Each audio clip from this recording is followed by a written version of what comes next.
بسم اللہ الرحمن الرحیم۔ شطرنج ایپیسوڈ 31۔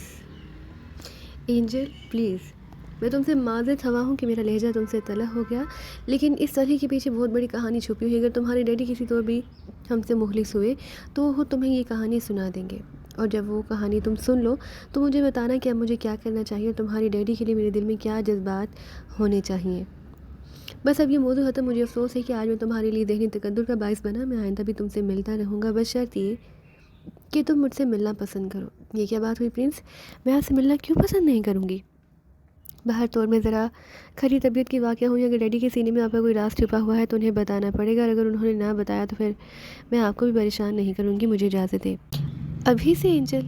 ہاں پرنس، آج کا سارا دن میں آپ کے ساتھ گزارنا چاہتی تھی، لیکن اس گفتگو کے بعد اب یہ ممکن نہیں رہا۔ میں اپنے ذہن میں کوئی سیاہ دھبا نہیں رکھنا چاہتی، اور اب میں آپ سے اسی وقت ملوں گی جب ڈیڈی سے آپ کے بارے میں اپنے سوالوں کے جواب حاصل کر لوں۔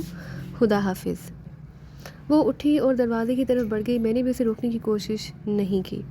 اینجل کے جانے کے بعد میں کافی دیر تک اس کے بارے میں سوچتا رہا۔ اس وقت گفتگو دوسرا رخ اختیار کر گئی تھی، حالانکہ اس حد تک آگے بڑھنا میرے پروگرام میں شامل نہ تھا۔ میں اینجل کو صرف اعلیٰ کار بنائے رکھنا چاہتا تھا۔ بہرحال اگر اس کے نتائج مثبت انداز میں برآمد ہوئے تو کوئی حرج نہیں۔ تھوڑی دیر بعد میں وہاں سے چل پڑا۔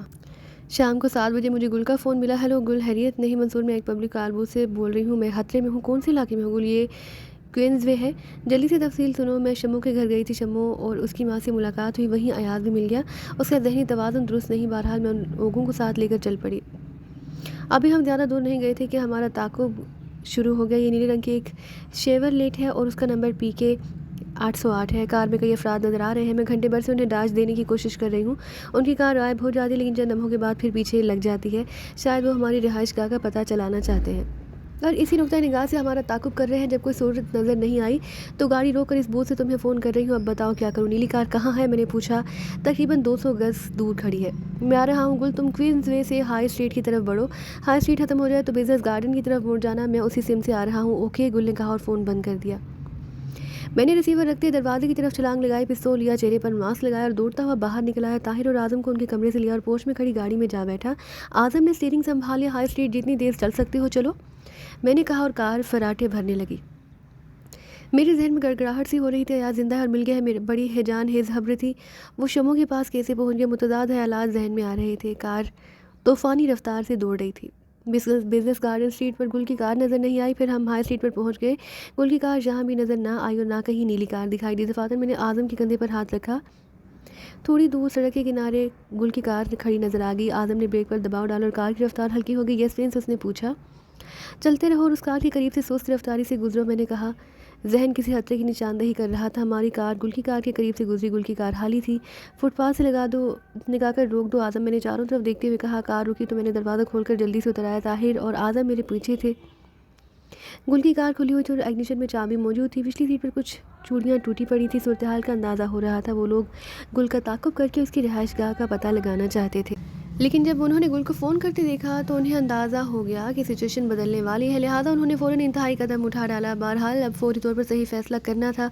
طاہر اور اعظم میرے قریب خاموش کھڑے تھے۔ طاہر، تم اس کار کو کوٹھی لے چلو اور اسے گیراج میں بند کر دو۔ اعظم، ایبک روڈ چلو۔ اوکے پرنس، اعظم نے کہا، اور طاہر گل کی کار کی طرف بڑھ گیا۔ تھوڑی دیر بعد میں پروفیسر شیرازی کے بنگلے میں تھا۔ راجدہ اور عظمت آئے ہوئے تھے۔ ڈرائنگ روم میں ہوش گپیاں ہو رہی تھیں۔ مجھے اچانک دیکھ کر سب دنگ رہ گئے۔ ویری گڈ، آؤ منصور میاں۔ سوری پروفیسر، میں نے سنجیدگی سے کہا، میں آپ کے لیے کوئی اچھی خبر نہیں لایا۔ سب کے چہرے سکڑ گئے۔ گل شمو کے ہاں گئی تھی، انہیں اغوا کر لیا گیا ہے۔ شمو اور ایاز ان کے ساتھ تھے۔ ایاز؟ عظمت چیخ پڑا۔ ہاں، عظمت، گل وغیرہ ایاز کو ساتھ لا رہی تھی۔ انہوں نے مجھے فون کیا۔ میں نے مختصر الفاظ میں انہیں صورتحال بتائی اور سب کے چہرے تشویش زدہ ہو گئے۔ اب کیا ہوگا؟ پروفیسر نے کہا، آپ لوگ فوری طور پر اپنا ضروری سامان پیک کر لیں اور یہاں سے نکل چلیں۔ کار کے رجسٹریشن نمبر سے یہاں کی نشاندہی ہو سکتی ہے، لیکن اتنی جلدی کہاں منتقل ہوا جا سکتا ہے؟ سرحاب نے پریشانی سے کہا۔ اس کا انتظام ہے، اور یہ بھی اچھی بات ہے کہ عظمت یہی موجود ہے۔ ان لوگوں کو ایگل روڈ لے جاؤ عظمت، اور وہاں ضروری انتظامات کر لو۔ میں گل کے سلسلے میں کوئی قدم اٹھاتا ہوں گل اور ایاز کی زندگیاں بہت قیمتی ہیں میرے لیے۔ میں پروفیسر شیرازی سے اجازت لے کر باہر نکل آیا۔ راستے میں میں نے اعظم سے پوچھا، ایکسائز اینڈ ٹیکسیشن کے دفاتر تو بند ہو چکے ہوں گے، کوئی ایسی ترکیب ہو سکتی ہے کہ وہاں کے کسی ذمہ دار شخص سے کام لیا جا سکے؟ بظاہر تو ایسا کوئی ایسا آدمی نہیں، لیکن کسی نہ کسی سے کام لیا جا سکتا ہے۔